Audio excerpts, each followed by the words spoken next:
반갑습니다, 여러분. 지종환입니다. 날씨가 아주 좀 오락가락해요. 예, 그래서 참 옷을 입기도 진짜 무슨 옷을 입어야 될지 거북할 정도로 이렇게 좀 불편한 요새 환절기입니다.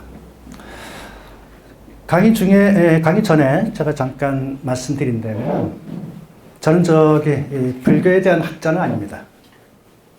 저는 불교에 대해서는 잘 알지는 못하고 다만 풍수지리 전문가라는 것만 일단 여러분들께서 아시고 이해해 주시기를 이렇게 부탁드리겠습니다.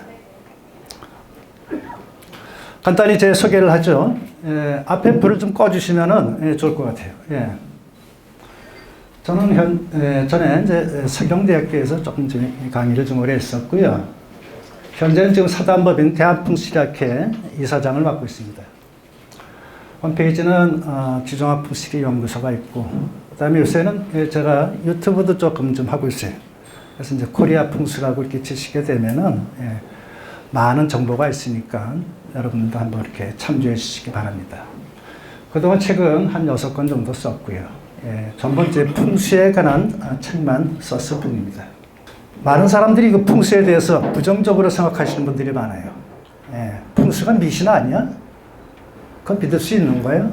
하고 저한테 이렇게 반문하시는 분들도 상당히 많이 있습니다. 참 그때마다 참 제가 답변이 궁색해지고 참 이렇게 부끄러운 마음을 갖고 있어요. 명색이 풍수계 학자라고 하면서 그거에 대한 답변조차 흔쾌하게 하지 못하는 제 자신이 부끄럽기도 합니다. 저는 그래서 풍수리가 사실은 한국연구재단에서 공식적으로 학문으로 이렇게 연구분류에 분류가 되어 있습니다. 사회과학, 지리학, 인문지리학에 수업을 위해서 풍수지리라는 이런 따로 이렇게 수업분류가 되어 있죠. 그로 인해서 저도 KCI 논문을 한 10여 편 정도 이렇게 썼습니다. 점점 이제 나이가 들어가면서 논문을 이렇게 좀 쓰기가 힘들어지는데, 제가 KCI 논문 제일 먼저 썼던 게 도선의 부도탑에 담긴 비버사상이었어요. 불교학회 제가 투고를 했는데, 진짜 운 좋게 제가 통과가 되면서 이제 논문을 이렇게 시작하게 됩니다.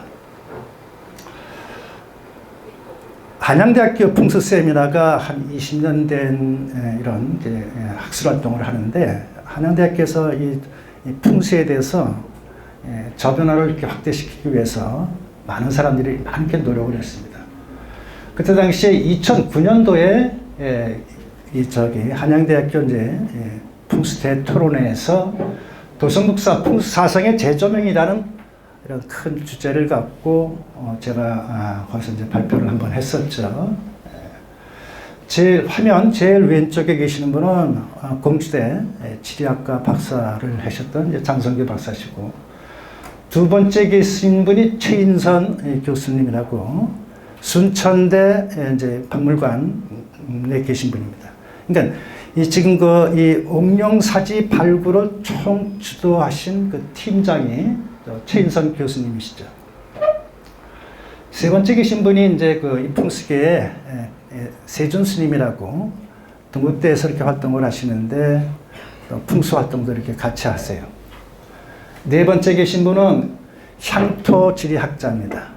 그래서 그 옥룡사지에 대해서 과연 옥룡사지가 맞느냐, 아니면 도성국사의 유골이 맞느냐 하고 향토사학자 박혜범 선생이 나오셨고, 그 다음에 이제 제가 마이크를 좀 잡고 있는 상황이고, 제일 오른쪽에 있는 분이 경상대학교 지리학과 교수인 최원석 교수예요.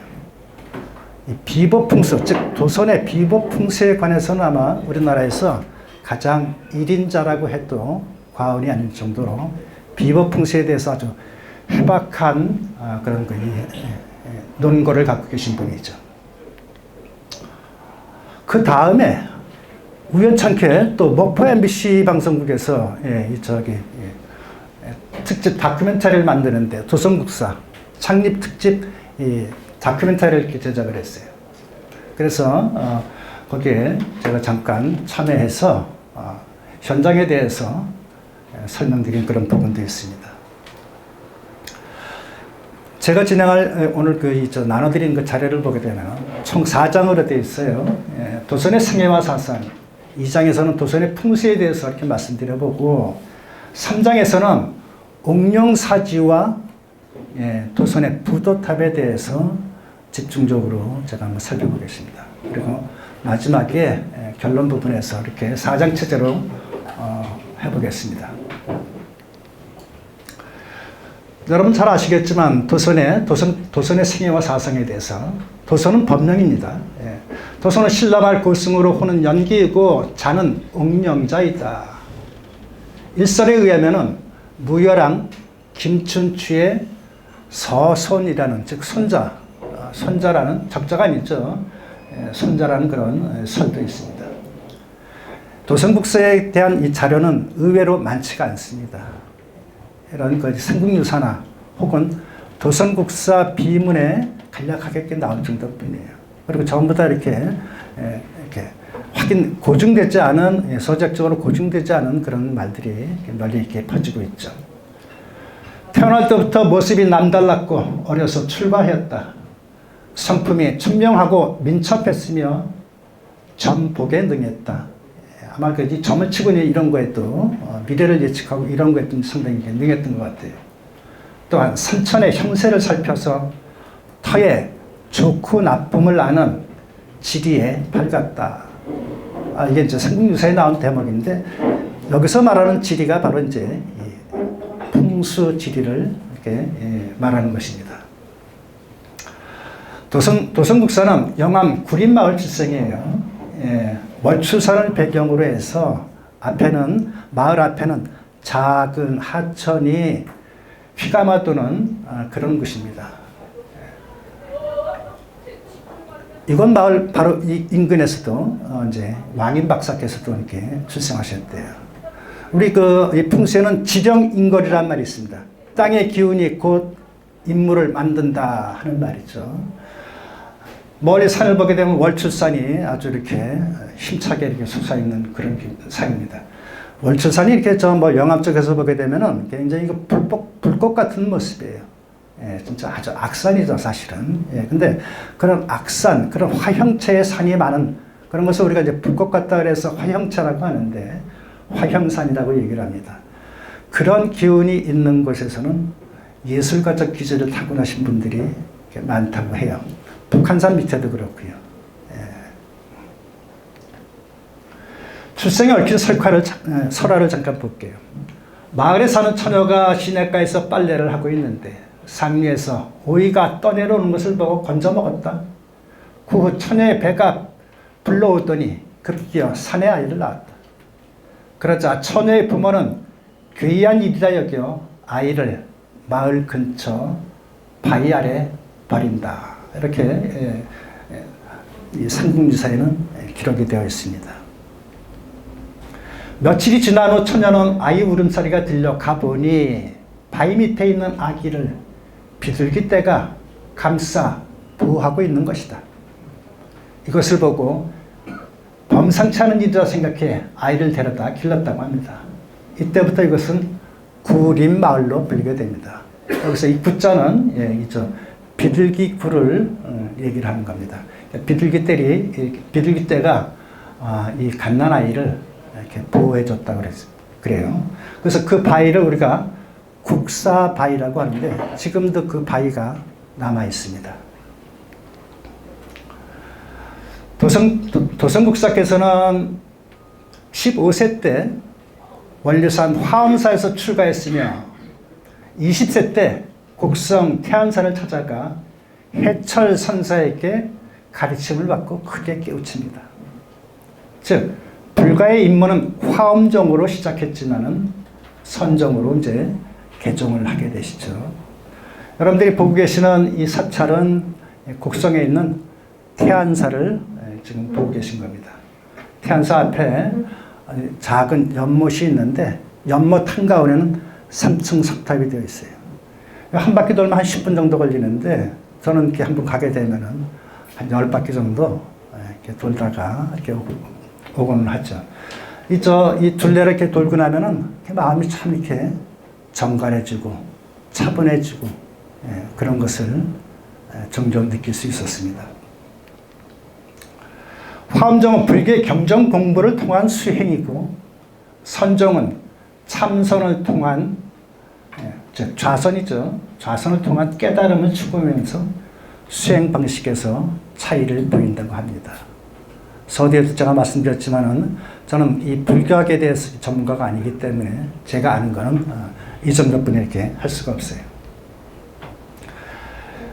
846년 38세부터 전라남도 광양과 옥룡사에 자리를 잡고 72세로 입적할 때까지 이곳에 머물며 후학들을 양성했다고 되어 있습니다. 도성국사 비문에 나와 있는 것을 가지고 제가 지금 여러분들한테 이렇게 설명을 드린 겁니다. 지금 바라보시는 지금 절터가 바로 이제 옥룡사지이죠. 광양에 있는 옥룡사지를 나타내고 있습니다. 옥룡사지에는 이게 전부 다 동백나무가 되어 있어요. 동백나무가 아주 이렇게 울창하게 숲을 이루고 있는 그런 이른 봄에 가게 되면은 참 멋진 곳입니다. 옥룡사 동백나무예요. 옥룡사 동백나무는 바람을 막는 방풍림의 역할에 지만은 불이 잘 붙지 않는 성질 때문에 화재를 예방하는 방화수로도 불린다 그래요. 동백나무가 불에 잘 붙지 않는데요. 그래서 사찰에서 특히 이렇게 많이 이용했습니다. 동백나무 기름은 불을 밝히는 용도로 또 사용하기도 이렇게 한다고 합니다. 대표적인 것이 옥룡사지 말고 고창에 가면 또 선운사가 있어요. 선운사 뒤에도 가게 되면은 동백나무가 군락을 이루고 있는 것을 볼 수가 있어요.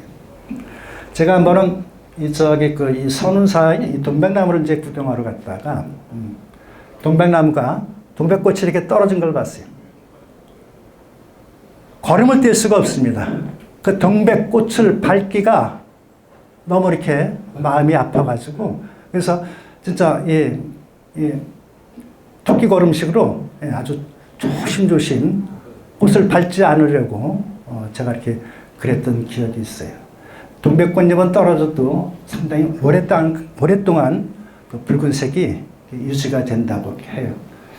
어떻게 보면 참 이렇게 그 꽃이 떨어진 걸 보게 되면은 마음이 좀 뭐라 그럴까요? 참 여러 가지 이렇게 생각이 떠올게끔 그런 센티멘탈한 그런 분위기도 가끔 느끼기도 합니다.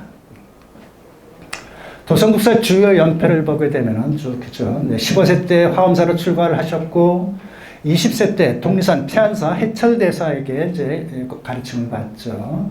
그리고 23세에 이제 부적계를 받으시고 38세 때 옥룡사를 중창을 합니다.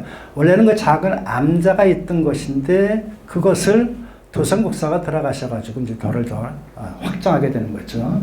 그리고 바로 그 이듬해 옥룡사를 창건하고 중창하고 그 이듬해 바로 옆에다가 우남사를 창건하게 됩니다. 그리고 875년에 보게 되면 개성에서 왕권에 붙인 왕룡에게 왕룡을 만났어요. 당신은 2년 뒤에 귀한 아들을 낳을 것이요. 엄청나게 귀한 고귀한 아들을 낳을 것이야. 그렇게 예언을 합니다. 그래서 이제 그 왕씨 집안에서 끔찍하게 이제 이 도성국사를 이제 대하게 되죠. 그런데 아니나 다를까 바로 2년 후에 왕건이 진짜로 이렇게 출생하게 됩니다. 그리고 72세로 입적을 하시고 유언에 따라 사찰 뒤에 부도탑을 이렇게 세우게 됩니다. 그런 유언이 비문에 새겨져 있어요. 그리고 태조 왕건에 의해 고려가 개국이 되고 한참 후에 1920년경 일제 강점기 때 도성국사의 이 부도탑과 탑비가 흔적도 없이 사라지고 맙니다. 그거에 대해서는 이따가 좀 더 이렇게 자세하게 제가 말씀드리도록 하겠습니다. 신라말 도성국사가 활동하던 시기는 정치 사회적으로 극심한 혼란과 변동의 시기였다. 이로 말미암아 후삼국 시대가 생겼고 상호 간의 전쟁으로 민생이 극도로 불안하고 피폐한 시기였다. 그렇습니다. 저 위에는 이제 이 왕건이죠. 왕건은 이쪽 궁예에 사실은 이제 이 부하였었죠. 2인자였습니다.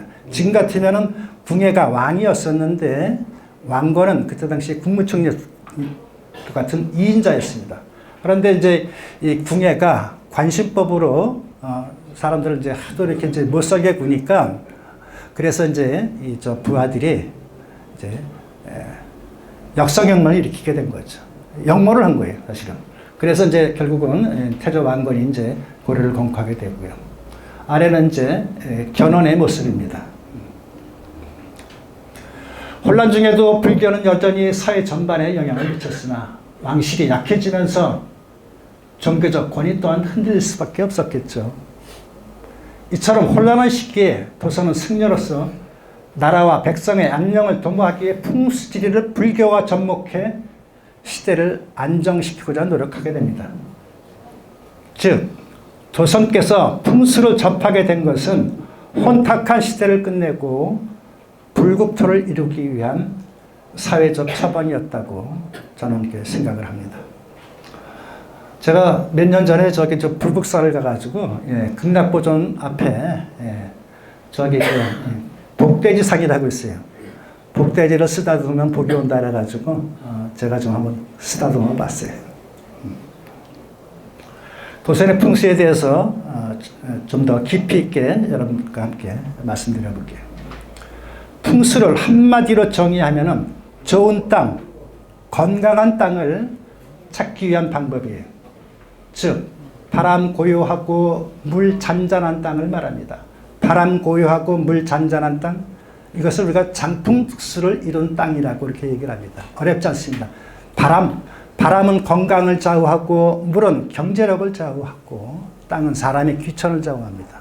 그래서 바람 고요하고 물 잔잔한 땅이 풍수에서 가장 추구하는 그런 이상적인 땅입니다. 그런 지형은 인체 건강에 유리할 뿐 아니라 안정적인 삶을 영위할 수 있게 되지요. 반대로 바람 심하고 물 부족한 곳에서는 건강과 경제적인 면에서 불리하게 된다. 따라서 길한 곳을 찾고 흉한 곳을 피하는 방법이 풍수지리이다. 길한 곳을 찾고 흉한 곳을 피한다. 추길피응이라고 우리가 얘기를 해요. 우리가 바람이 센 거는 여러분들 일반인들은 다 모든 사람이 다 그래요. 바람에 대해서 굉장히 안이하게 생각해요. 바람이 눈에 보이지 않는다고 매우 안이하게 생각을 합니다. 근데 우리 말 중에 이런 말이 있어요. 저 집은 왜 이렇게 풍파가 많지? 저 사람 참 유난히 풍파가 심해. 20대 때부터 늙어 죽을 때까지 보면은 풍파가 그치지 않아. 풍파라는 것은 고난과 시련, 그런 아픔, 이런 것은 굉장히 부정적인 표현입니다. 바람이 많은 것은 풍파가 많은 것이에요. 그런데 사람들은 바람이 눈에 보이지 않는다고 매우 안이하게 생각을 합니다. 여러분들이 건강해지시려면 바람이 잔잔한 땅을 들어가셔야 돼요. 반대로 바람이 잔잔하지 않은 땅은 어떤 것이냐? 그렇다고 하게 되면 여러분들 요새 이 전원주택 붐이 생겨가지고 열목어와 시리가 사는 산속 깊은 곳으로 들어갑니다. 물 좋고 공기 좋은 곳이라 그래서. 그래가지고는 거기다가 집을 짓고 이제 살림을 하게 되죠. 특히 몸이 아픈 사람들은 더 심해요. 공기 좋은 곳 같은 데 가서 이렇게 요양한다고. 그런데 그게 오히려 더 쥐약이 됩니다. 독약이 돼요.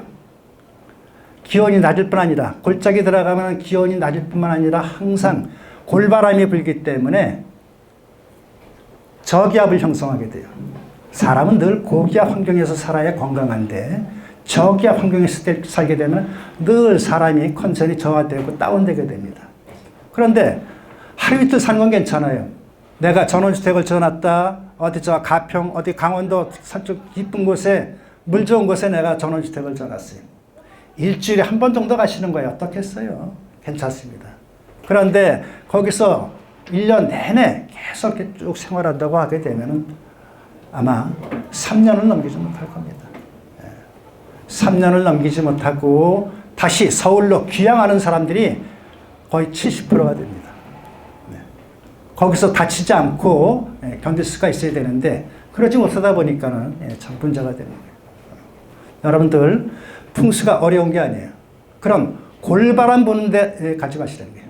골바람 맞으면은 골로 가요.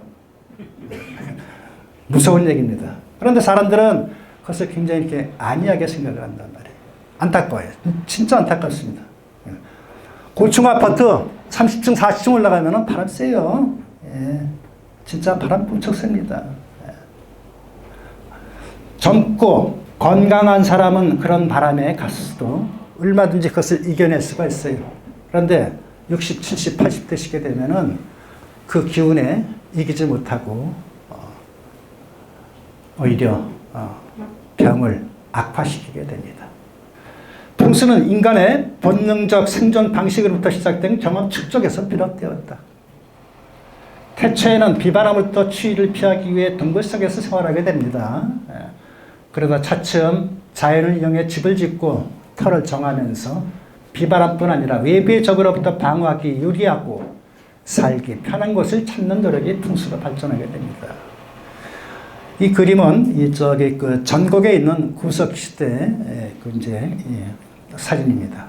그런데 저는 이 구석기 시대의 입지를 보고 지형을 보고 상당히 깜짝 놀랐어요. 앞에 보이는 이 오른쪽 구석에 있는 사진을 보시게 되면은 한탄강물입니다. 풍수에서 방금 전에 물은 재화고 경제력이고 경쟁력이라고 그랬어요. 그래서 물길이 좋아야 됩니다. 건강도 좋아야 돼. 건강을 지키기 위해서는 바람을 알아야 되고 재화를 보존하기 위해서는 물길을 아셔야 돼요.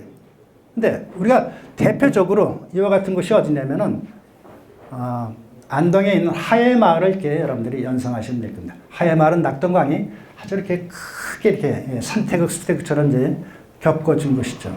그런데 여기가 진짜 그래요. 구석시대, 40만 전 구석기 시대인데, 진짜 한탄강물이 크게 감싸주고, 산태극, 수태극처럼 휘가 많아가는 그런 곳이었죠. 옛날 사람들도 이러한 이 풍수의 어떤 이 이치를 알았던 것이 아닌가. 이렇게 한번 추리해 볼 수가 있어요. 한반도에서는 서기 20년 석탈해가 경주 반월성에서 명당의 집을 꾀를 써서 차지했다는 것이 삼국지에 기록되어 있습니다.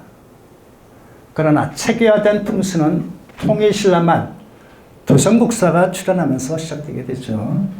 그 후 고려는 태조 왕건 때 후녀시대를 통해서 풍수를 계승했으며 조선시대는 궁궐의 선정부터 시작해 사회 전반으로 확산되게 됩니다.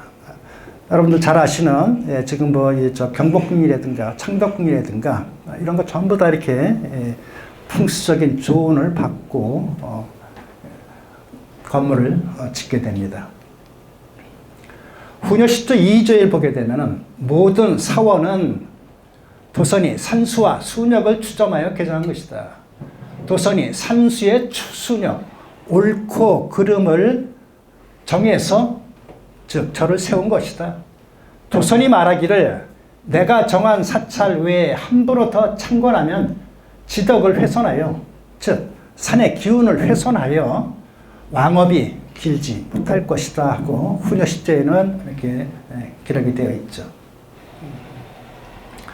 사찰의 나입을 억제하겠다는 목적이지만 국군의 융성을 위해서 사찰의 무분별한 훼손을 지금 걱정하고 있습니다.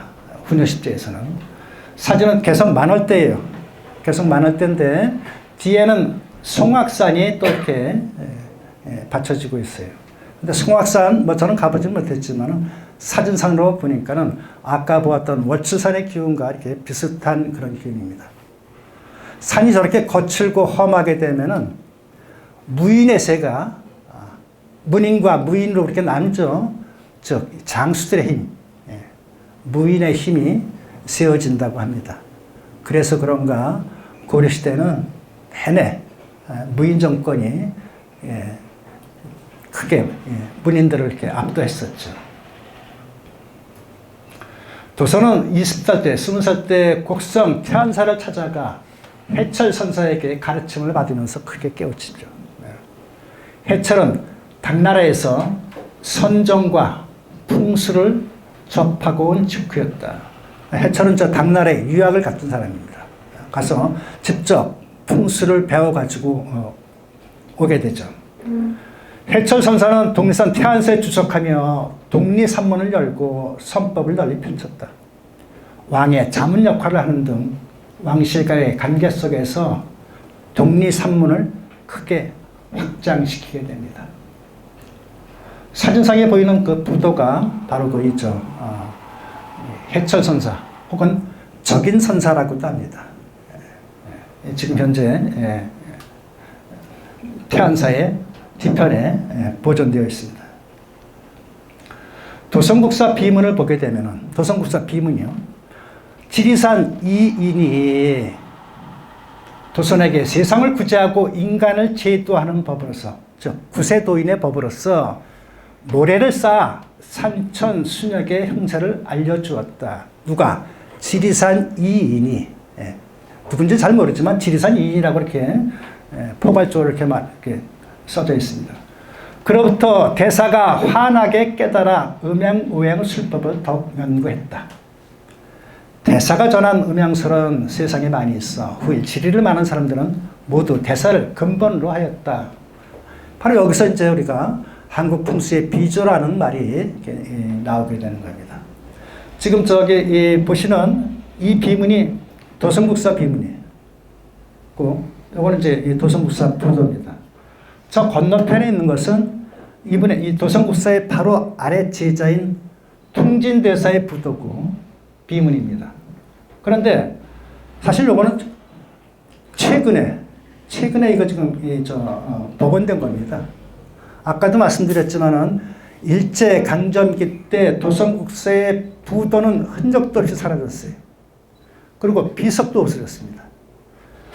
두 개는 완전히 깨서 없애버렸고요. 미스테리한 일이에요. 도선의 비법풍수. 도선은 당시의 혼탁한 시대 상황에서 국립민복을 위해서 풍수를 행하게 됩니다. 그런 때문에 개인의 영달을 위한 풍수보다는 대중을 위한 거시적인 풍수가 주를 이루게 됩니다. 특히 비법풍수를 처음으로 시도를 하게 됩니다. 비법란 부족하고 결함이 있는 땅을 인위적으로 보완해서 고쳐 쓴다는 겁니다. 사실은 이 풍수 원전에 보게 되면 풍수 원전이라는 게 다 이제 중국에서부터 이렇게 시작이 됐어요. 근데 풍수 원전에 보게 되면 비버라는 단어 자체가 나오진 않습니다. 비버 풍수는 처음에 도선국사께서 말씀을 하시는 거예요. 여러분들이 바라보시는 이 광경은 부석사 무량수전에서 제가 사진을 찍었어요. 무량수전에서 오른쪽을 보게 되면은 무량수전은 이 산봉우리를 바라보고 있습니다. 그래서 가람 배치가 틀려요. 무량수전하고 일반 가람들하고 가람 배치가 어긋나 있습니다. 무량수전은 왜 그렇게 했느냐?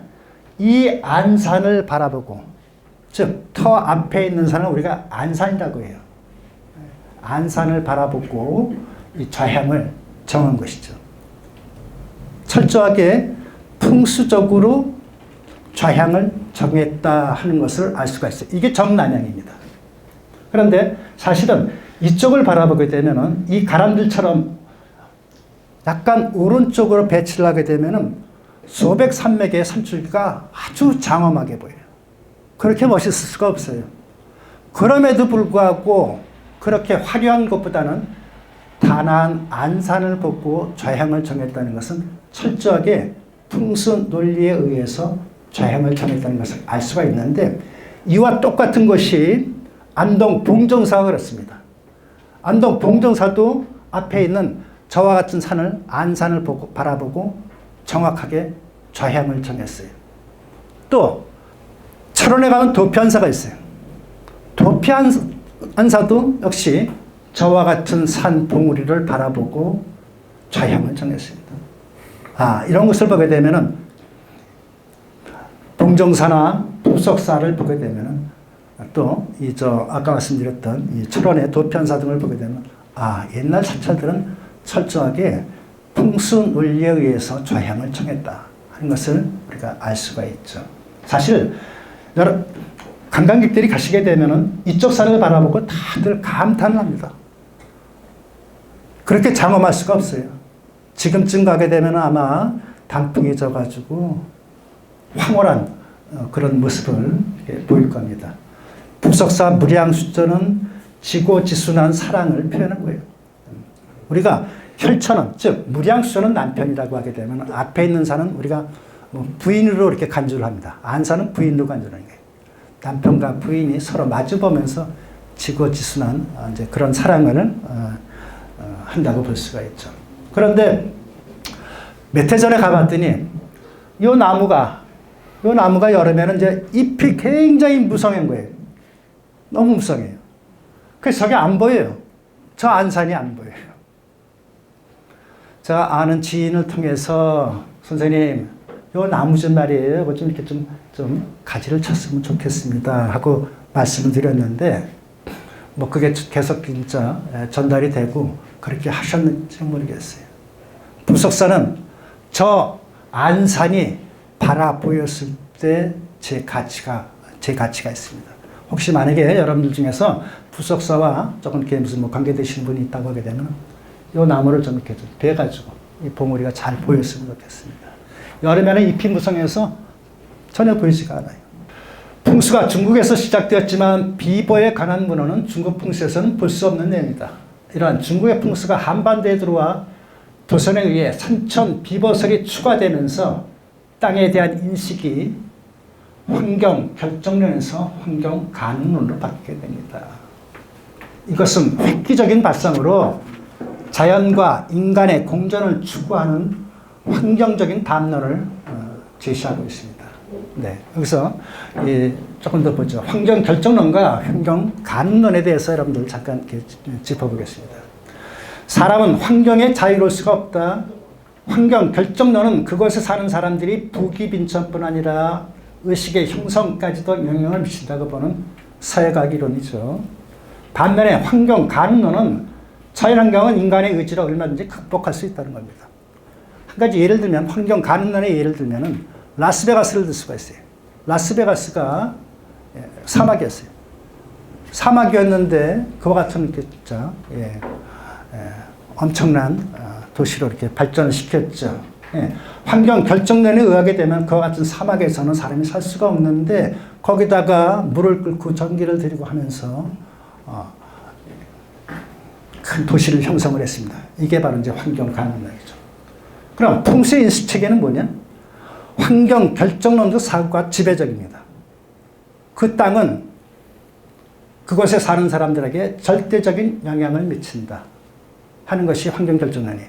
풍수는 그와 같은 환경 결정론적 사고가 아주 이제 줄을 이루고 있어요. 땅은 절대 거짓말하지 않는다. 풍수의 격언 중에 그런 말이 있어요. 땅은 용서도 없고 거짓도 없다. 그것을 사는 사람들한테 그만큼의 기운을 사는 사람들한테 전달해 주는 겁니다. 나쁘면 나쁜 대로, 좋으면 좋은 대로. 그래서 거짓이 없다 그래요. 그리고 용서도 없다 그럽니다. 그래서 풍수의 인식체계는 환경 결정론적 사고가 지배적이었는데 도선의 풍수에 의해서 환경 가능론이 추가가 됩니다. 나쁜 땅도 조금 부족한 땅도 내가 얼마든지 손을 보게 되면은 가능할 수 있겠구나 하고 이제부터는 환경 가능론 쪽으로 이제 바뀌게 됩니다. 이것은 이 중국 풍수에서도 볼 수 없는 아주 엄청난 어떤 이런 이 패러다임을 제시하고 있어요. 괴년 스님이 고려국사 도선전이라는 것을 저술했어요. 그러니까 여러분들 누구라도 이 고려국사 도선전을 쳐보게 되면은 이렇게 전문을 볼 수가 있습니다. 괴년 스님이 누구냐면은 나웅선사의 제자로서 무학대사하고 같이 공부를 하신 분입니다. 그리고 강화도에서 선원사 5대 주지를 이렇게 지내셨던 분이에요. 그 고려국사 도선전을 보게 되면은 이댕선사가 저 왼쪽에 있는 분이 이제 이댕선사라고 이제 가정을 하죠. 이댕선사가 모래 위에 그림을 그리며 도선에게 말하기를, 사람이 만약 병이 들어 위급할 경우 곧장 혈맥을 찾아 침을 놓거나 뜸을 뜨면은 병이 낫는 것과 마찬가지로 산천의 병도 역시 그러하니, 이제 내가 점을 찍은 곳에 절을 짓거나 불상을 세우거나 탑을 세우거나 부도를 세우면 이것은 사람이 침을 놓거나 뜸을 뜨는 것 같은 것이니 이름하여 비보라 한다. 어찌 병이 낫지 않겠는가 하고 고려국사 도선전에 처음 나와요. 이런 말은 아까도 말씀드렸지만 중국의 풍수 고전에서는 단 한마디도 나오지 않는 그런 대목입니다. 자, 그림은 제가 요새 AI를 이제 공부를 하면서 저게 좀 그려줘 했더니 AI가 지가 저렇게 그렸어요. 도선국사하고 이렇게 하는데 고려시대 때야. 그런데 저기 일행선사는 한 60대로 하고 젊은 스님은 한 20대로 해서 좀 그려봐. 모래에다가 그림을 그리는 거야. 그랬더니 이렇게 아주 똑똑해요. 비보의 적용은 바람이 치는 것을 막아주고 물이 빠지는 것을 방비하고 흉한 것을 가려주고 강한 기운을 제압하기 위해서 쓰인다고 합니다. 그래서 사탑이라든가 혹은 숲이라든가 조산은 산을 만든다는 거예요. 산이 허한 곳에다가 일부러 흙을 쌓아서 산을 만든다는 것이 조산입니다. 그리고 연못을 인위적으로 만들고 또 조형물을 세웁니다. 석상이나 돌탑, 또 장승 같은 거, 이런 것도 조형물도 풍수적인 비보의 어떤 그 개념이 들어있는 거예요. 네. 그 다음에 이제 길자나 시장 같은 것도 역시 비보의 한 종류가 될 수가 있습니다. 하나하나 조금 더 이렇게 구체적으로 이제 보도록 하죠. 풍수 미전미이란 말이 있어요. 풍수의 관점에서 보면 온전하게 완벽한 땅은 없습니다. 예. 저는 전국 팔도를 안 다닌 곳이 없어요. 한번 이렇게 팔도를 다 유람하면서 다니지만은 완벽한 땅은 없습니다. 이게 좋으면 저게 나쁘고 저게 나쁘면 이게 나쁘고 이게 좋고 이런 게 있어요. 그래서 풍수의 격언 중에 그런 말이 있어요. 삼흉 사기림은 가용이다. 즉, 세 가지 흉하고 네 가지가 길하다고 하게 되면 쓸 수 있다. 거기다가 집을 짓든 묘를 짓든 그렇게 해라 하는 이제 그런 겁니다. 그래서 완벽한 땅은 있을 수가 없어요. 온전한 땅이라는 아까도 말씀드렸지만 바람 고요하고 물이 풍부하고 따뜻한 땅을 말합니다. 또 거기에 주변 경관 또한 수려하게 되면 금상첨화가 되겠죠. 이중환 선생은 택리지에서 사람이 살만한 것을 네 가지를 냈어요. 지리, 생리, 인심, 산수. 지리가 곧 풍수지리입니다. 이중환 선생은 지리가 가장 중요하다고 해서 지리를 가장 앞에서 설명하고 있어요. 지리 중에서도 뭐가 중요하냐? 물길이 가장 중요하다. 물길을 잘 살펴야 한다고 이중환은 택리지에서 설명하고 있습니다. 그 다음이 생리예요. 즉, 농사를 지을 수 있는, 즉 뭔가 이렇게 소출할 수 있는 그런 넓은 땅이나 논밭이 있는 것이 좋다는 것이 이제 생리고요. 인심이 좋아야 된다고 이렇게 말했습니다. 그 고장에 사는 사람이 인심이 좋아야지, 인심이 흉하면은 살지 못한다. 이제 그런 말이 있어요. 요새 저희가 제가 전원주택을 짓는 사람들하고 이렇게 많이 이렇게 상담을 해보면은 전원주택을 들어 사는데 요새 그 시골 인심이 아주 그냥 옛날 같지 않고 야박해졌다는 거예요. 도로 통행료를 내라든가 마을에 발전기금을 내라든가 참 그런 부분도 우리가 참 개선이 좀 필요합니다. 그 다음에 마지막에 산수는 뭐냐면은 경관이 좋아야 된다 그랬어요. 그러니까 사람이 살만한 가거지라 그랬어요. 사람이 살만한 땅이란 제일 먼저 지리가 풍수지리가 좋아야 된다. 그 다음에 생리가 좋아야 된다. 즉 논밭이 많아야 된다.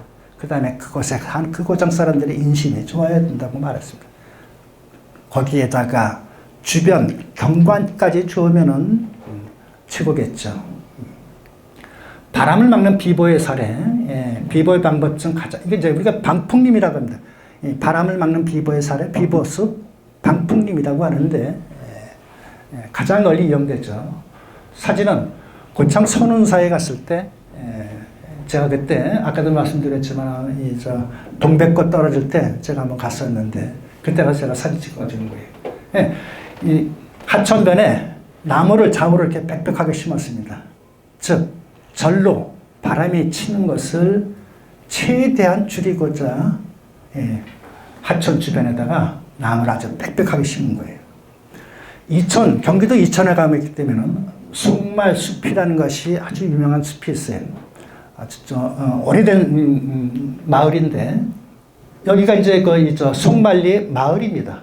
마을인데, 마을에서 이렇게 해서 물이 빠져나가는 거예요.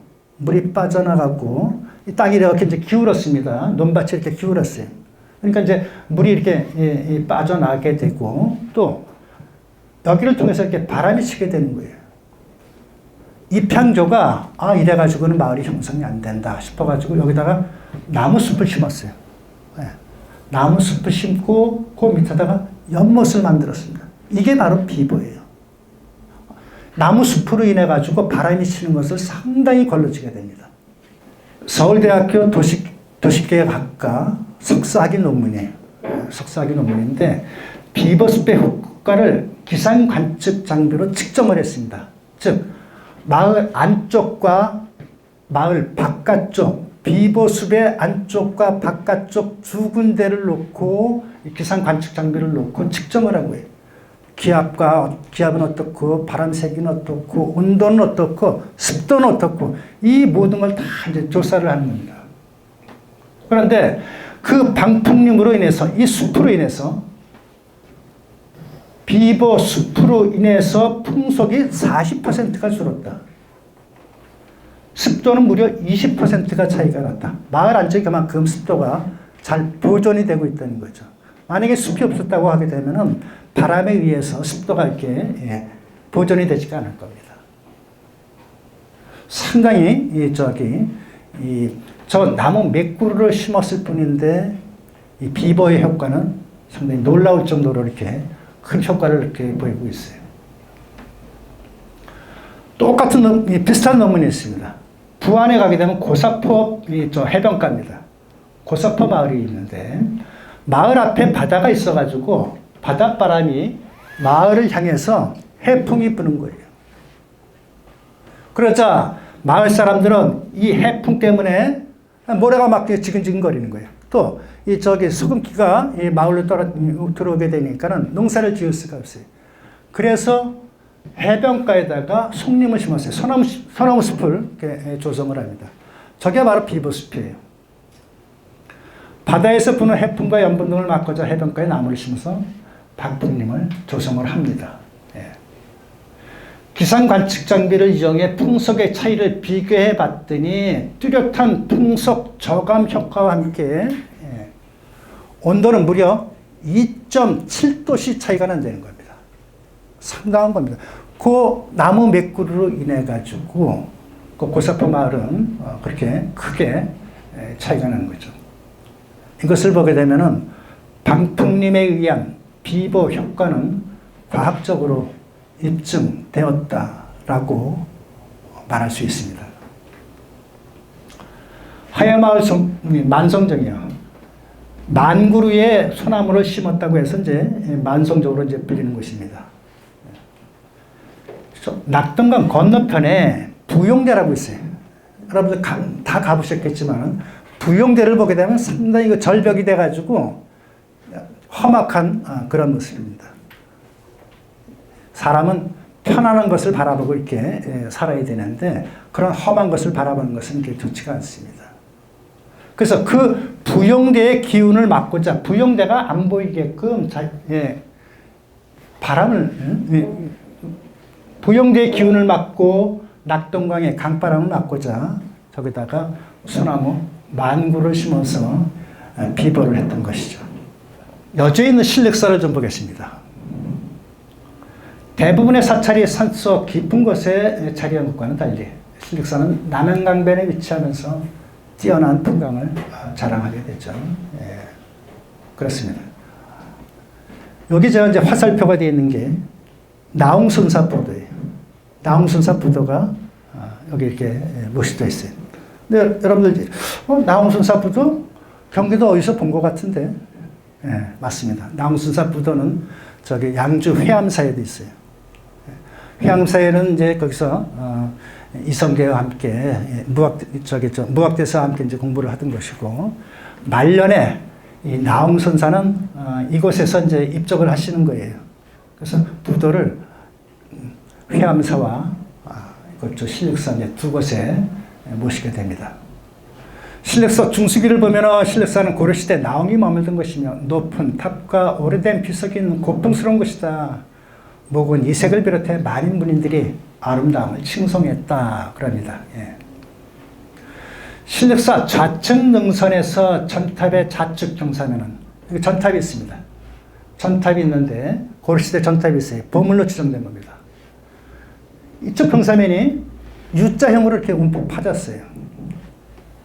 신력사 남한강은 이와 같은 형태로 지금 진행하는 상태예요. 물의 힘과 바람의 힘에 의해서 신력사 좌측 경사면이 자꾸 이렇게 침식이 되는 겁니다. 오랜 세월 파도와 강바람에 침식당으로 이렇게 생긴 현상이죠. 예. 자, 이거 조금 더 이렇게 확대를 해봤습니다. 확대를 해보니까 이와 같이 되어 있네요. 강변에서 바는 강바람을 막고자 좌측 경사면에 높은 전탑을 집중적으로 심었어요. 강변의 좌측 능선에 높은 전탑을 세웠고 큰 나무를 집중적으로 심습니다. 왜? 신력사 쪽으로 바람이 치는 것을 최대한 막고자 이와 같은 비보를 이렇게 한 것이죠. 그런데 신력사 우측 능선은 이렇게 V자형으로 굉장히 이렇게 고갯마루가 형성이 됐어요. 풍수에서 제일 두려운 것이 바람이라고 그랬어요. 바람은 건강을 짜고 하는데 저와 같은 고갯마루에서 늘 바람이 불게끔 되어 있는 거예요. 고갯마루 바람이 우리는 풍수에서 가장 나쁘다고 합니다. 왜? 고갯마루는 항상 바람기이기 때문에 그래요. 예, 변하지 않습니다. 저 바람기는. 그런데 그 고갯마루 바로 아래 부도가 두 개가 이렇게 놓여져 있어요. 저 부도는요, 이쪽 고갯마루에서 부는 바람을 막고자 인위적으로 일부러 저기다 갖다 놓은 겁니다. 원래는 나홍순사 부도 밑에 있었는데 이쪽으로 1960년대 이쪽으로 이제 옮기게 되는 거예요. 어느 시대 스님의 부도인지는 알 수는 없어요. 우측 능선 V형 고갯마루 아래 부도탑 두 개가 배치가 되어 있는데, 예, 이거는 철저하게 이 고갯마루 바람을 막고자 하는 그런 의도에서 시작된 겁니다. 그래요. 대부분의 부도는 사찰에서 가장 취약한 곳에 있어요.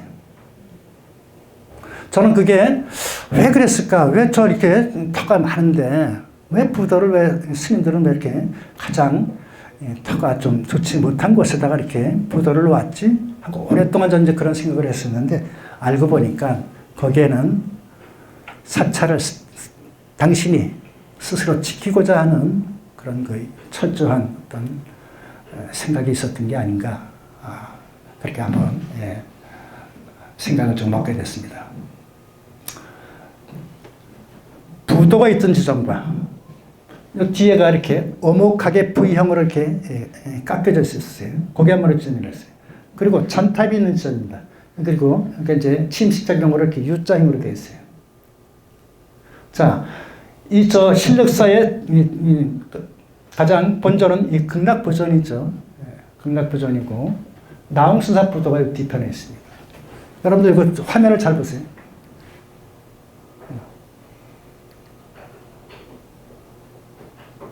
다시 한번요. 노란색 화살표로 되어 있는 게 바람길이에요.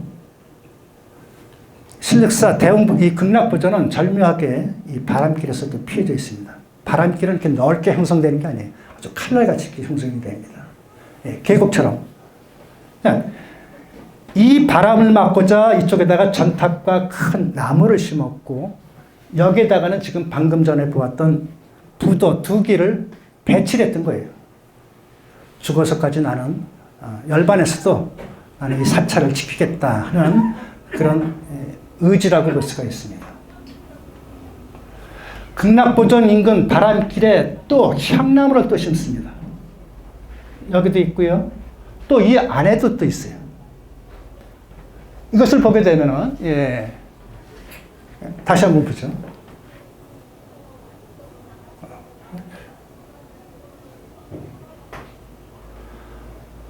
저 강변에서 부는 바람을 막고자 부도탑까지 일직선으로 여러 가지 이렇게 했던 거예요.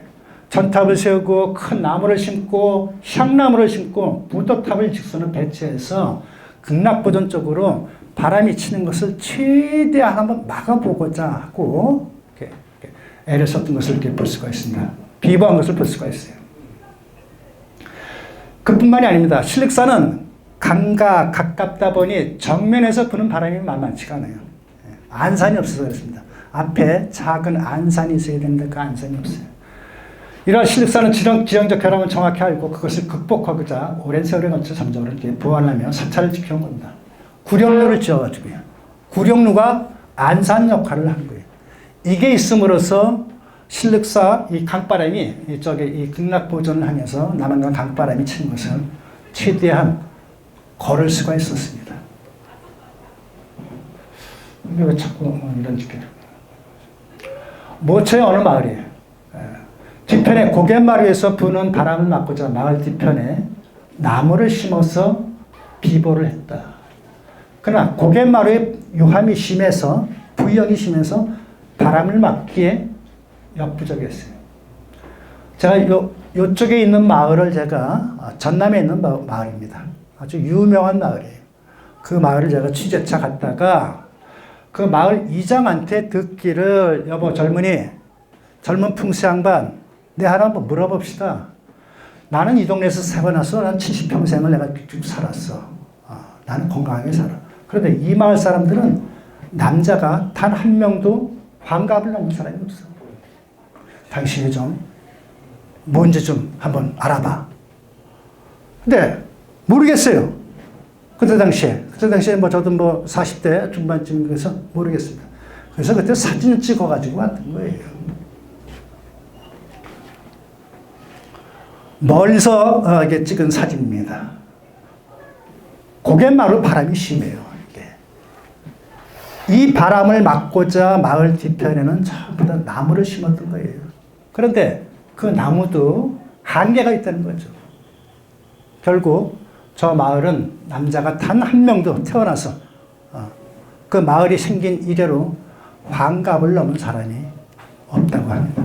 여러분들 만약에 그 집을 지으시더라도 저런 데는 절대 피하셔야 돼요. 이게 바람입니다. 바람이 이렇게 무서운 거예요. 고갯마루는 바로 이제 바람길이기 때문에 그래요. 물길 비보를 볼게요. 풍수에서 물길은 재화로 경제력과 경쟁력을 의미한다. 물길은 크게 굽이치며 흐르거나 고여있는 눈물이 좋다. 그렇습니다. 반면에 물이 곧고 길게 빠져나가면은 재물과 기운이 빠져나간다고 합니다.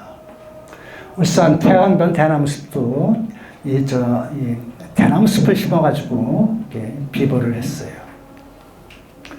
함양 상림공원도 보면은 신라시대 때 최치원이 조성한 것은 우리나라에서 가장 오래된 비보숲이라 합니다. 최치원이 강에서 부는 강바람을 막고자 뚝을 쌓고 방풍림을 심었다고 이렇게 얘기를 합니다. 안동에 가면 이제 가일마을이라고 있어요. 아름다울 자. 참 아름다운 마을인데 안동과 시들 집성촌입니다. 그런데 우리가 마을에서 봤을 때 자청룡 우백호가 딱 이렇게 감싸주고 마을 앞에 안산이 써지면은 이 바람을 막기에 참 좋아요. 그게 안산이 있으면 참 좋은데 안산이 없어요. 자청룡 우백호는 있지만. 그래서 물이 빠져나가는 것을 막고자 여기서다 큰 저수지를 만들었습니다. 이건 비보를 한 겁니다. 마을에서 의도적으로 안동거시들이 비보를 했던 거예요. 순천 선암사에 보면은 여러분들 다 다녀오셨겠지만은 강선루가 있어요. 뒤편에 있는 게 강선루예요. 강선루 승성교입니다. 저는 오래전에 여기서 이쪽에서 이쪽을 한번 건너가 봤습니다. 저 건너편에 다리 건너에 뭐가 있을까? 무지개 다리 건너가면 뭐가 있지? 하고 한번 가봤어요. 아무것도 없어요. 그러니까 저쪽으로 이동해야 될 하등의 이유가 없는데도 불구하고 저기다가 무지개 다리를 세웠다는 거예요. 아, 이거는 철저하게 비버의 관점에서 시작한 것이다. 알 수가 있어요. 두 줄기 물이 합수돼서 쭉 길게 빠져나가는 것을 막기 위해서 저기다 이렇게 승선로와 강선로와 승안교를 승선교를 이렇게 세웠던 것이죠. 부여에 가게 되면 정인지 이제 정인지 선생의 이제 부친묘가 있어요. 이게 정인지 선생의 이제 부친묘인데 부친묘인데 그 산줄기가 마치 뱀처럼 생겼습니다. 진짜. 묘소까지 오는 산줄기가 굉장히 길어서 꼭 진짜 뱀처럼 생겼어요. 그래서 그 묘소의 이름이 뭐냐면 장사추가형이다. 긴 뱀이 개구리를 쫓는 것 같은 그런 형국이다. 그래가지고 뱀의 먹이인 개구리가 풍부하도록 연못을 만들었어요. 일부러. 여기 언제든지 가게 되면은 개구리가 부쩍부쩍 뛰어서 놉니다. 진짜 개구리가 많아요. 이게 비버예요. 그래야 저 정씨들이 좀 더 오랫동안 부유하게 살 수 있을 것이다. 먹이가 있어야 오랫동안 이렇게 활동할 수 있을 테니까 말이죠. 이병철 회장묘가 여기 좀 화살표에 있어요. 여기는 극도의 보안을 요구하기 때문에 아무나 들어갈 수 없습니다. 저는 여러 번 들어갔어요. 여기 들어가게 되면은 이 묘소 앞에 공작새가 한 10여 마리가 이렇게 자유롭게 이렇게 날아다녀요. 저는 이제 이병철 회장님 묘를 본 게 아니라 그때 이제 이건희 회장님이 살아계셨을 때, 편찮으실 때, 그 회장님의 이제 묘자를 찾기 위해 가지고 저기를 들어갔었던 것이죠. 앞에 보게 되면 큰 저수지를 만들었어요. 여러분들 가시면 여기 봄에 가게 되면은 벚꽃이 아주 멋지게 그런 걸 볼 수가 있어요. 교보생명선양이 가야서 자르겠습니다. 신홍호 선생은 책을 만들고 책은 사람 만드는 유명한 일화를 남겼죠. 이게 이제 교보생명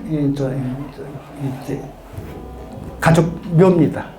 근데 여기다 이렇게 작은 연못을 만들었어요.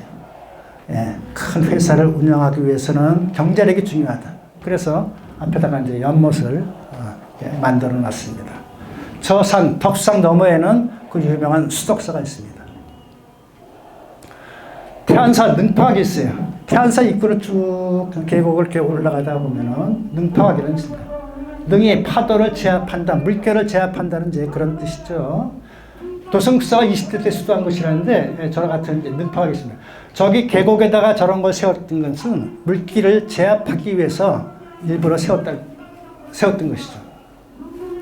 태안사 연못이 있고요. 또 돌탑도 있습니다. 입구에 돌탑이 있어요. 안에 있는 기운이 빠져나가는 것을 최대한 방비하고자 이중 삼중으로 이렇게 노력을 한 거예요. 지금 보게 되면은 여기도 숲이 있어요. 태안사는 또 여기도 숲이 있습니다. 여기도 숲이 있고 또 아까 보았던 그 돌탑이 있던데 돌탑 가까이까지 이렇게 나무를 심어가지고 최대한 기운이 빠져나가는 것을 거듭거듭 이렇게 비보했던 것이죠. 해철, 지금 도성국사에 이제 스승되는 부도탑이 여기 계시고, 그 다음에 이제 이런 아까 보았던 이제 연못도 이거 있습니다. 방금 전에 봤던 계곡에 있던 능파각은 요 밑에 또 있습니다. 그러니까 절 위에서부터 밑에까지 계속해서 비보를 행했다는 것을 알 수가 있어요. 흉한 모습을 비보하는 사례를 보죠. 양주 해암사지에 가게 되면은 사찰 가상 구석진 곳에 주인을 알 수 없는 그 큰 부도탑이 있어요. 저희들 키와 비교했을 때 어마어마한 부도탑이죠. 제가 여지껏 본 부도탑 중에서는 가장 높고 큰 화려한 그런 그 부도탑이었습니다. 아마 저게 주인을 알 수가 없어요. 일제시대 때 이렇게 도굴을 당해가지고 만약에 주인이 누군지만 알려지게 되면 저는 아마 이제 국보급으로 이렇게 지정이 되는데, 현재는 뭐 그냥 지방문화재로 이렇게 지정되어 있습니다. 이 뒤편의 계곡이 굉장히 날카로워요. 급류가 치게 되면은 전각을 들이칠 수 있는 그런 위험이 있는 것입니다. 그래서 그런 급류로부터, 장 맞았을 때 급류로부터 그 정각을 보호하기 위해서 저것에다가 보도탑을 세웠던 거예요.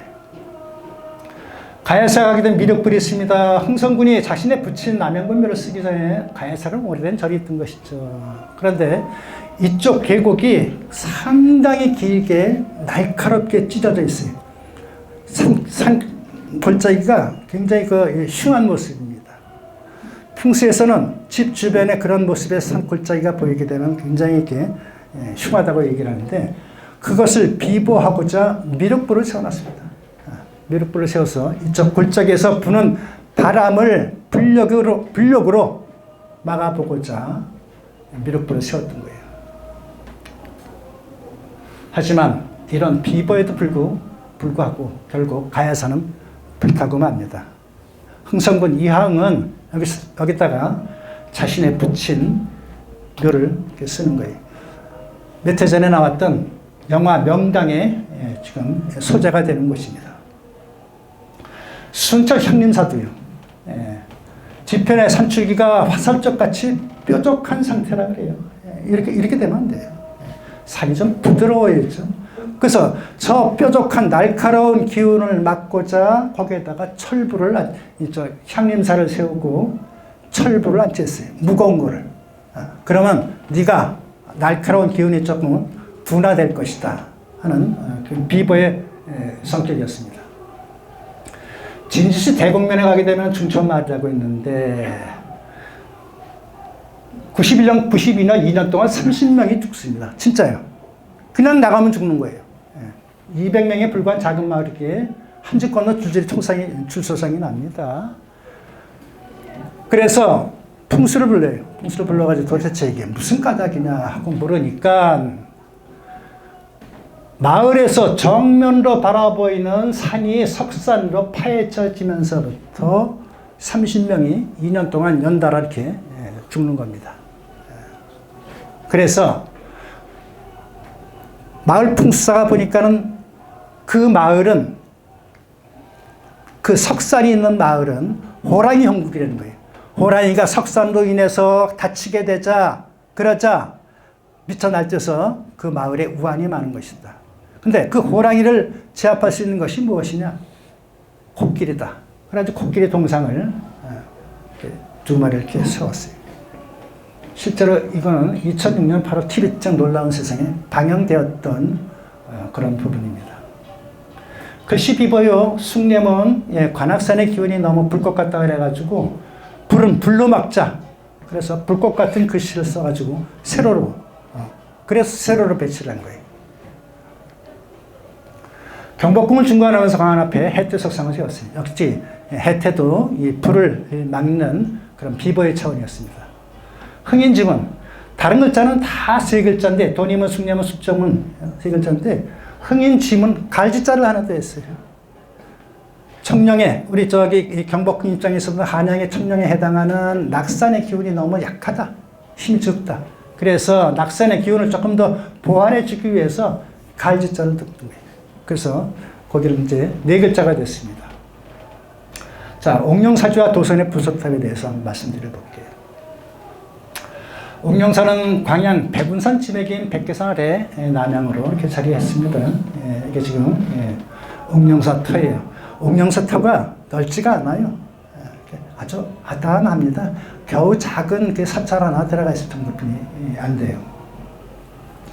옥룡사는 백계산을 주산으로 해서 좌청룡 우백호가 잘 감싼 중으로 제비집 같이 아늑한 곳이다. 여기가 이제 옥룡사탑입니다. 좌청룡 우백호가 이렇게 마치 이렇게 감싸 안아주듯이 털을 잘 감싸준 거예요. 도선의 부도탑은 바로 여기 있고요. 이것이 우남사입니다. 옥룡사를 창건하고 그 이듬해 이 우남사를 창건했어요. 그런데 당시는 도선국사 부도는 바로 옥령사와 우남사 가운데에 이렇게 위치한 거예요. 풍수에서 완벽한 땅은 없듯이 이것도 좌청령에 해당하는 사출기가 허한 땅이다. 그로 인해 사찰의 바람이 들칠 수 있는데 그것을 비보하고자 동백나무를 심었다. 그래서 이 지점이 옥령사의 입장에서 보면 가장 취약한 지점입니다. 옥령사 입장에서. 그래서 거기에다가 집중적으로 동백나무를 이렇게 많이 심었어요. 동백나무는 옥령사지를 애워서도 사방에서 이렇게 식재되어 있는 것으로 보아 지형적 결함을 보완하기 위한 용도였으면 틀림이 없지만 도선국사께서 심은 건지는 모르겠어요. 수량이 그러면은 뭐 1000년 이상 되어야 되는데 현재 동백나무는 그렇지가 않습니다.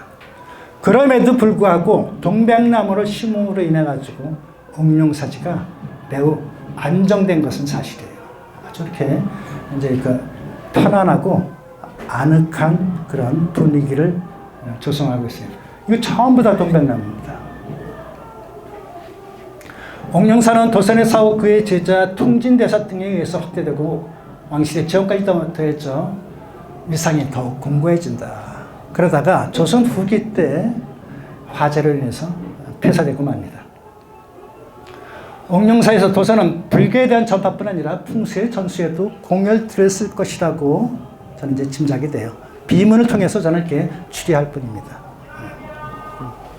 따라서 옥령사는 우리나라 풍수의 시발점이라고 해도 과언이 아닙니다. 예로부터 광양군 옥령면 백계산 옥령사에는 오래된 비석 2기와 석탑이 전래하여 쌍비, 쌍탑 거리라 불렸다. 마을 사람들 증언에 의하면 조선국사의 부도와 비가 1910년대까지 있었으나 그 후 흔적도 없이 사라지고 말았다. 그래요. 자, 우리 그 지형을 보게 되면은 저쪽이 높고 우백호에 해당돼요. 우백호가 높고 좌측이 낮습니다. 이게 균형이 맞아야 되는데 균형이 맞지 않는 거예요. 그리고 이 부분이 이렇게 함몰되어 있어요. 그것을 보완하고자 여기다가 집중적으로 이렇게 심었던 거예요. 여기에 이제 우남사가 있습니다.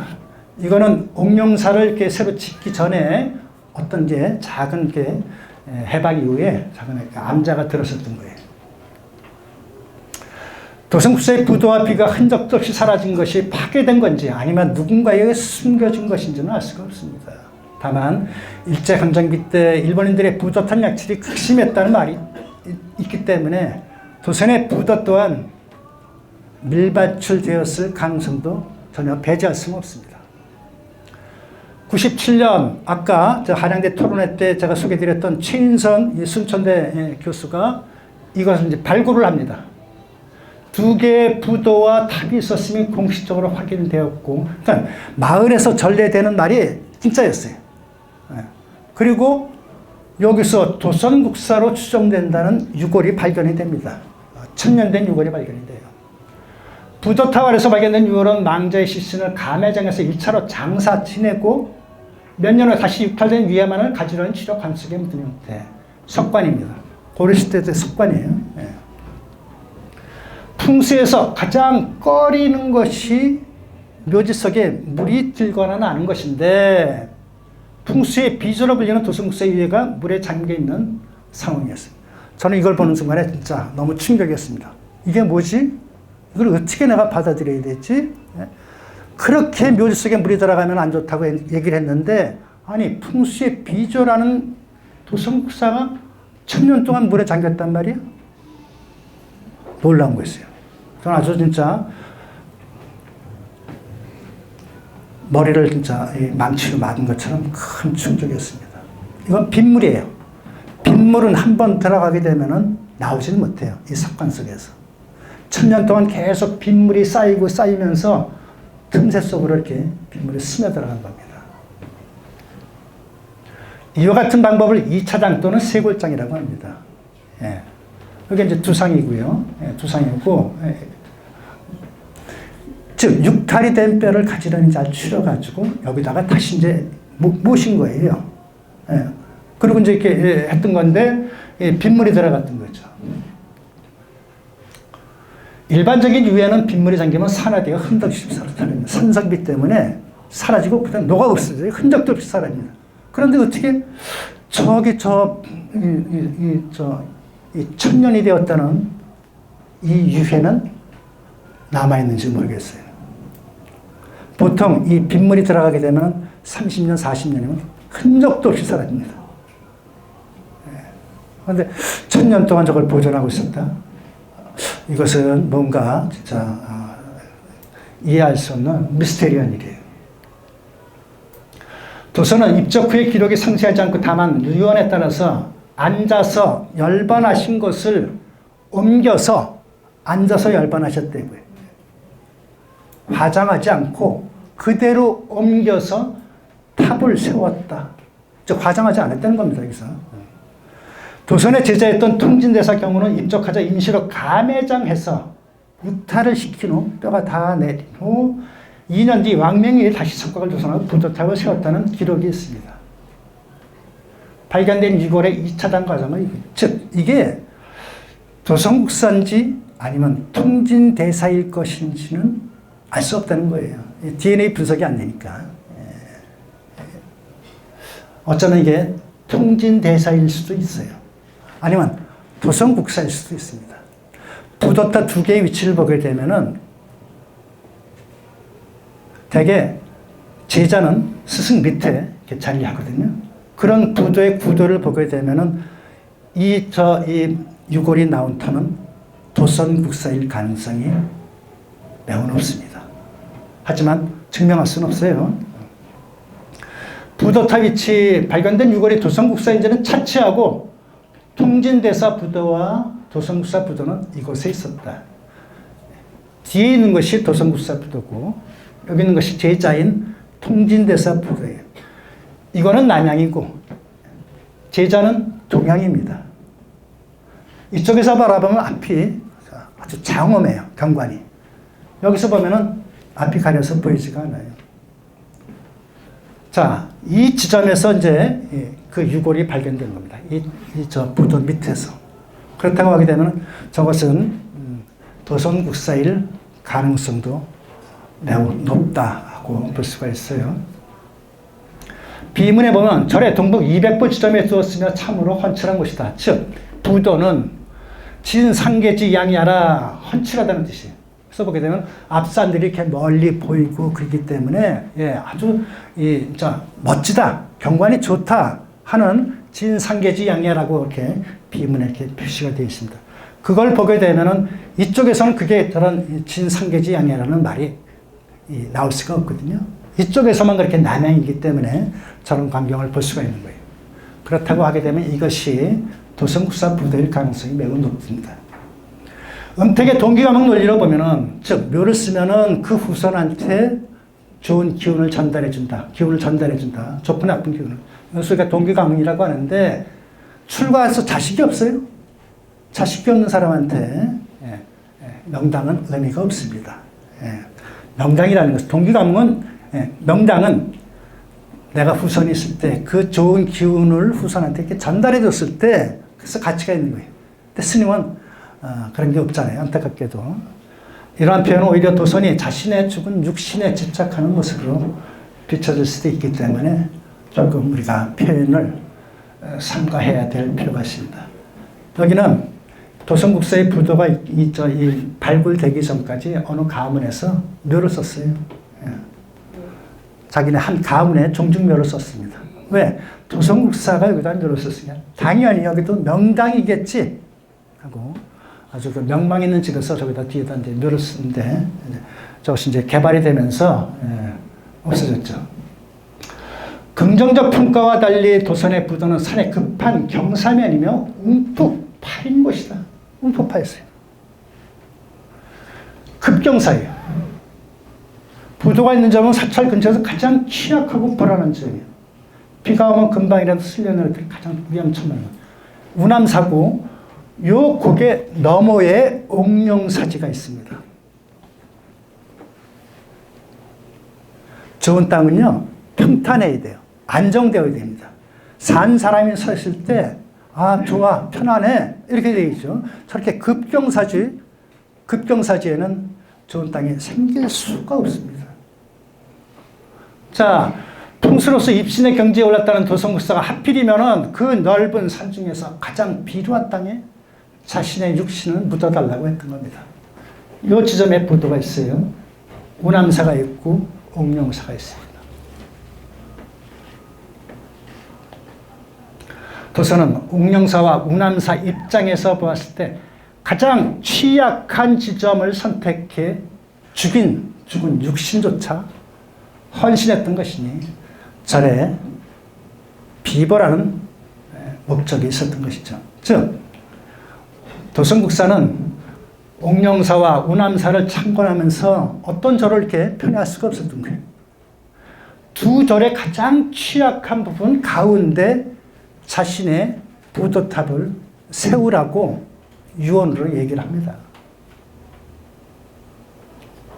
도성께서 그토록 병든 산천을 어루만져 치유하고자 했던 천년 전 비보의 현장입니다. 도성국사가 비보 풍수를 했다고 얘기를 하지만은 사실 우리 풍수계에서 단 한 번도 비보 풍수로 도성께서 행했다는 비보 풍수를 확인한 적은 한 번도 없어요. 그냥 말로만 전해질 뿐이지. 근데 이것이 바로 자신의 육신까지 바쳐가면서 두 절을 지키고자 했던 그런 장엄한, 비장한 그런 비보의 현장입니다. 불교의 연기설이 있대요. 저도 저 발표를 준비하면서 이제 연기설에 대해서 쉽게 말해서 인연설이라고 얘기를 한답니다. 도성국사는 죽으면 돌아가시면서 열반하시면서 이런 말씀하셨대요. 인연 따라 왔다가 인연 따라 가는 것이니 너희들도 슬퍼하지 마라 하고 열반하셨다고 합니다. 모든 존재와 현상이 독립적으로 존재하는 것이 아니라 여러 원인과 조건의 상호작용을 통해서 상호 의존적으로 발생하고 소멸한다는 불교의 핵심 사상이 불교의 이제 연기설이라고 합니다. 불교의 연기론을 근거로 이것까지 산줄기 흐름을 보면 흥미로운 부분이 있습니다. 절터가 있는 백운산과 백계산은 호남정맥의 맨 끝자락에 보면 백운산이라고 되어 있어요. 백운산 줄기를 쭉 이쪽에 이 호남정맥의 줄기를 쭉 따라가면은 무등산, 가야산, 동산, 백운산로 이어지면서 산줄기가 멈춘 곳이 바로 지금 있는 백운산과 백계산입니다. 백운산 밑에 백계산이 있는 거예요. 나무의 꽃과 열매가 가지 끝에 열리듯 풍수에서는 산의 혈도한 산줄기 끝에 맺히는 법이라 합니다. 위성으로 봤을 때, 높은 위성으로 봤을 때, 지금 옥룡사지입니다. 좌우의 산들이 겹겹이 이렇게 감싸준 듯한 그런 모습을 볼 수가 있어요. 이건 진짜 장자의 입장에서, 장자 같은 그런 훌륭한 분이 이렇게 높은 데서 이렇게 바라봤을 때 인간들을 개미 새끼 같다고 이렇게 말씀하셨지만은 큰 위성지도를 보게 되면은 마치 옥룡사지는 꽃봉오리 같은 그런 혈처에 해당된다고 이렇게 볼 수가 있어요. 독리사는 도선이 태안사에서 적임서사 해처를 스승으로 모시고 선종에 입문한 것이고 젊은 시절 그의 사상적 기반을 다진 것입니다.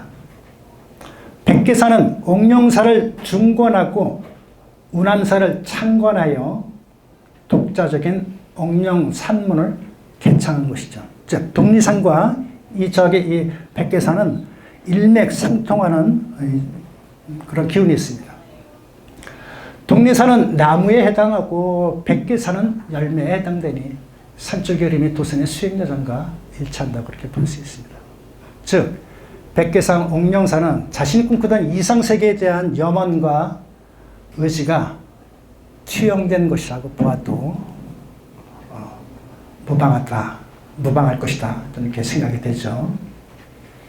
즉 도성께서는 죽어서까지 옥룡사를 지키고자 했던 것입니다. 그런데 그 이유가 과연 무엇일까요? 죽어서까지 단순히 내가 창건하고 중건한 사찰이니까 내가 그것을 보호하기 위해서. 첫째, 도선의 불교는 누구나 깨달음 얻으면 부처가 된다는 미교적 성격을 우리가 좀 이해할 필요가 있습니다.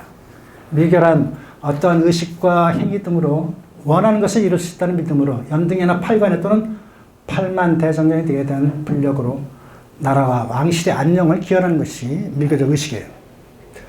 비보사탑적도 역시 밀교적 성격이 있습니다. 경제가면 가문사지 3층 석탑이 있습니다. 문무왕이 부처의 힘을 빌려 왜구를 격퇴하고자 절을 짓기 시작했고 문무왕의 아들 신문왕 2년 때 이렇게 중공됐다고 합니다. 완공됐다고 해요. 즉 그런 밀교적 성격이 있습니다. 비록 흠결이 있고 부족한 땅일지라도 사찰과 부도를 세워서 치유함으로써 지덕을 다스리면, 즉 땅을 다스리면, 땅을 편안하게 하면 국가와 민중이 태평하게 된다는 것이 밀교적 특징이 아닙니다. 밀교에서는 의식을 행하는 장소의 선정을 중요시하는데 여러 불보살과 제신의 도움을 받을 수 있는 것을 택해야 자신의 염원이 이루어질 수 있다고 보기 때문이죠. 즉 아무 곳에서나 의식을 행하지 않고 아무 곳에서나 수행하지 않으며 의미 없이 비부하지 않는다는 겁니다. 따라서 도선의 부대에는 특별한 목적의식이 있다고 볼 수가 있어요. 둘째, 당시의 혼탁한 시대랑과 무관하지 않습니다. 도선은 천년을 이어온 신랑국이 무너지고 백성은 전쟁의 소용돌이에 휘말려서 신음하는 난세에서 지리산인이 가르쳐준 산천 형세시법으로 풍수의 방법으로 나라를 구하고 사람을 제도하는 대보살의 도를 구현하고자 하는 것이죠. 실제로 도선은 새로운 세상에 대한 목적으로 왕권을 선택을 합니다. 왕권을 선택하고 그를 돕게 되는데 이런 관계를 엿볼 수 있는 것이 동선 태안사 사적기에도 기술되어 있어요. 배알문이라고 되어 있어요. 태안사 적인사사탑의 국교 승격을 기원합니다 라고 되어 있는데 여기는 매우 낮아요. 그래서 고개를 잔뜩 거의 허리를 반쯤 구부리고 들어갈 수가 있습니다. 아까 적인사사 부도탑 보셨죠? 진짜 올해 2025년 3월 달에 국보로 지정이 됐습니다.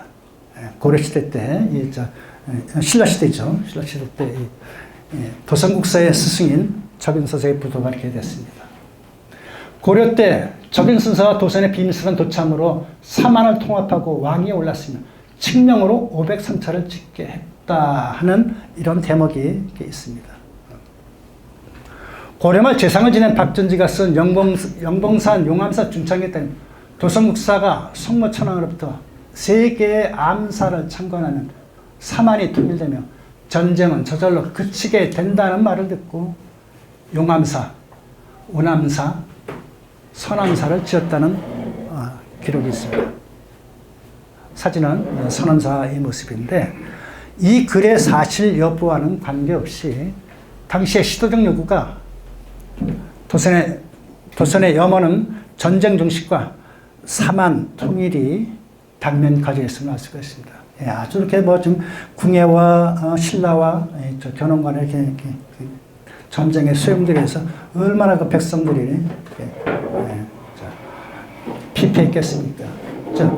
도선의 염원은 전쟁 중식과 사만 통일이 당면 과제였어요. 마무리하겠습니다. 진행자께서 딱 2시에 시작해서 3시 반에 무조건 끝내달라고 그렇게 말씀하셔서 제가 중간에 조금 말이 좀 빨라진 그런 경향이 있습니다. 밀교적 관점에서 보면은 옥령사와 운암사는 자신이 이루고자 했던 수행여정의 종착점이며 이상재개가 됩니다. 바라보는 사진은 운암사입니다. 운암사에 있는 약사여러분이 운암사고 요 건너편에 옥령사가 있는 거예요. 하지만 도선은 구세 도인의 결실을 맺지 못하고 열반하게 됩니다. 도선은 자신이 미처 이루지 못한 전쟁 종식과 사만 통합에 대한 염원을 부도탑에 담아서 이상 세계를 완성시키고자 하는 거죠. 죽어서 옥령이 되어서 자신의 꿈을 실현하고자 하는 것이니 문무대왕이 동해바다의 해령이 되어서 왜구를 물리치고자 했던 그런 애국 이민 정신과 같은 거라고 저는 이렇게 생각이 돼요. 여러분들이 이거 바라보시는 게 문무대왕릉입니다. 그 비장하고 결연함 때문인지 그의 제자 통진대사 때에서는 조선이 선택한 왕건에 의해서 전쟁이 종식되고 삼한통일의 대통합을 이룰 수가 있었습니다. 결국 조선의 비버풍스가 마침내 결실을 맺었다고 볼 수가 있죠. 조선은 산속에서 참선하며 시대를 관조하기보다는 현실 참여에 적극적인 개혁가였으며 우리의 산하와 민중을 함께 보듬은 위대한 사상가라고 저는 말하고 싶습니다. 조선국사가 창안한 비버풍스는 자연과 인간이 공존하는 패러다임을 제시하고 있어요. 요즘과 같은 기후변화와 생태계 파괴로 인해 글로벌 위기 상황에서는 조선국사의 비버풍스는 매우 중요한 의미를 갖습니다.